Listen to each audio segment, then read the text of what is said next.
सलमान अभी साहब, शाह महमूद कुरैशी साहब के हवाले से भी से बहस मुबासा शुरू हो गया है। यहीं से पार्टी की तरजीहात जो है वो मालूम हो जाती है कि आया कि इमरान खान साहब की रिहाई उनके लिए इंपॉर्टेंट है या अपने ओहदों को बचाना है, चाहे वो ओहदे सियासी हो या पार्टी में तंजीम साजी के ओहदे क्यों ना हो। देखिए, पहली बात तो यह है कि शाह महमूद पे अभी 7-8 केसेस बाकी हैं। वो फौरी तौर पे तो रिहा होने वाले नहीं है, एक बात। और अगर वो रिहा भी हो जाए तो बैरिस्टर गौहर पार्टी के चेयरमैन हैं और वो वाइस चेयरमैन हैं। तो ये फैसला अगर उन्होंने क़यादत तब्दील करनी है तो ये तो बानी पीटीआई करेंगे ना, और तो कोई नहीं कर सकता। बानी पीटीआई कहेंगे कि नहीं जी, चेयरमैन अब बैरिस्टर गौहर नहीं है, शाह महमूद कुरैशी है, या शाह महमूद कुरैशी वाइस चेयरमैन के तौर पर सारे मामला चलाएंगे। तो ये फैसला तो बानी पीटीआई ने करना है। ये फैसला इस वक्त की जो मौजूदा क़यादत है उसके हाथ में तो नहीं है। इसलिए ये कयास राइयां, और ये बहुत पहले से प्रोपेगेंडा चल रहा था। साहब, आपको लगता है कि ये कयास राइयां इसीलिए जन्म ले रही हैं कि बैरिस्टर गौहर अपनी पोजीशन को सही तरीके से जस्टिफाई नहीं कर पा रहे? राइयां इसलिए जन्म ले रही हैं कि बहुत से लोगों का ख्याल था कि पीटीआई के अंदर से एक नया ग्रुप क्रिएट होगा और उसको शाह महमूद कुरैशी लीड करेंगे और वो बानी पीटीआई कोई नफी होगी। इस तरह की कोई बातें चलती रही हैं हमारे यहाँ, और बल्कि ये कहा जाता था कि शाह महमूद कुरैशी तो एस्टैब्लिशमेंट के मोहरे हैं और एस्टैब्लिशमेंट की सियासत करेंगे। 2 साल तो उन्होंने जेल काट ली, और वो अगर उन्होंने एस्टैब्लिशमेंट की सियासत करनी होती तो फिर पहले वो सारी चीजें कर सकते थे। इसलिए शाह महमूद कुरैशी ने तो अपनी इस्तकामत दिखाई है और अभी भी वो दिखा रहे हैं। इस वक्त वो जेल के अंदर है। तो इसलिए मैं समझता हूं कि पीटीआई के अंदर अगर मुतबादल कोई किसी को ढूंढना है तो उसका फैसला भी बानी पीटीआई ने करना, किसी और ने नहीं करना।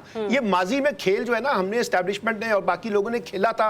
नवाज शरीफ का मुतबादल निकालने की कोशिश करते थे, बेनजीर का मुतबादल निकालने की कोशिश करते थे, लेकिन वो सारा फेल हो जाता था क्योंकि क़यादत जो है वो वही है जो पाकिस्तान के अंदर मौजूद है। वो नवाज शरीफ की सूरत में मौजूद है, वो पीपल्स पार्टी में बेनजीर के बाद अब बिलावल भुट्टो और आसिफ अली जरदारी के ऊपर है, और इधर पीटीआई में बानी पीटीआई के पास इमरान खान के पास है। तो इसलिए मैं ये समझता हूं कि ये नहीं है। अलबत्ता जो पीटीआई का असल क्राइसिस है वो उसके तंजीम का बुरहान है, और इस तंजीम के बुरहान के अंदर रहते हुए अगर कोई ये समझ रहा है कि 5 अगस्त को एक बड़ी मुल्कगीर तहरीक चल सकेगी, उसके इम्कानात मुझे महदूद नजर आते हैं। मेरा ख्याल यह कि पीटीआई का दाखिली बुरहान बहुत बढ़ गया है, और उसकी वजह मैं आपको बता देता हूं।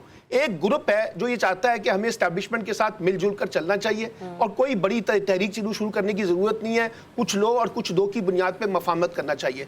दूसरा ग्रुप है जिसमें बानी पीटीआई भी शामिल है, जो कहते हैं कि किसी उस ग्रुप में कौन बैरिस्टर गौहर साहब है, असद कैसर है, सलमान अकरम राजा है, बहुत से लोग हैं जो ये चाहते हैं कि जो इस वक्त पार्लिमानी जमात का हिस्सा है। लेकिन एक ग्रुप है जो कहता है कि जनाब इस हुकूमत से मुज़ाकरात नहीं हो सकते क्योंकि हुकूमत के पास इख्तियार नहीं है। और दूसरी बात यह कि जो असल लड़ाई तो एस्टैब्लिशमेंट में और बानी पीटीआई के दरमियान है, मुज़ाकरात तो वही होंगे। तो इसलिए वो 1-2 ग्रुपों की जो तकसीम है वो पीटीआई के अंदर आज भी गालिब है, जो एक बड़ी तहरीक को पैदा करने में रुकावट बन सकती है। मुझे ये चीज बताइएगा सलमान नबी साहब, आपने अभी खुद भी कहा है कि भी फिलहाल नहीं लग रहा कि तहरीक जो है वो 5 अगस्त को मोमेंटम पर नहीं होगी या पीक पर नहीं होगी। व्हाट इफ जो ऐसा होता है, ठीक है, तो क्या लगता है आपको जो अंदर बैठा शख्स है उसकी क्या पोजीशन रह जाएगी, और जो लोग असीरान वहां पर बैठे हैं जेलों के अंदर, अगर बाहर की स्ट्रेटेजी इतनी नाजुक होगी, इतनी फिशी होगी, तो फिर क्या बनेगा जो अंदर असीरान कैद है? देखिए, पहली बात तो यह है कि ये इस तरह की तहरीक से बानी पीटीआई ने बाहर नहीं निकलना।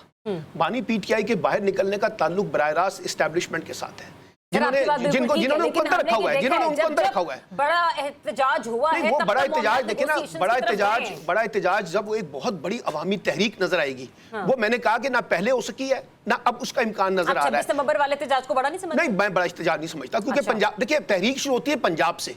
पंजाब में अगर कोई बड़ी तहरीक शुरू होगी, पंजाब से अगर लोग निकलेंगे तो फिर एक मुल्क में एक बड़ी तहरीक का समा पैदा होता है। और अभी पंजाब में नहीं निकले, ये बात आप माने। पिछली दफा पंजाब से लोग नहीं निकले, केपीके से लोग आए थे।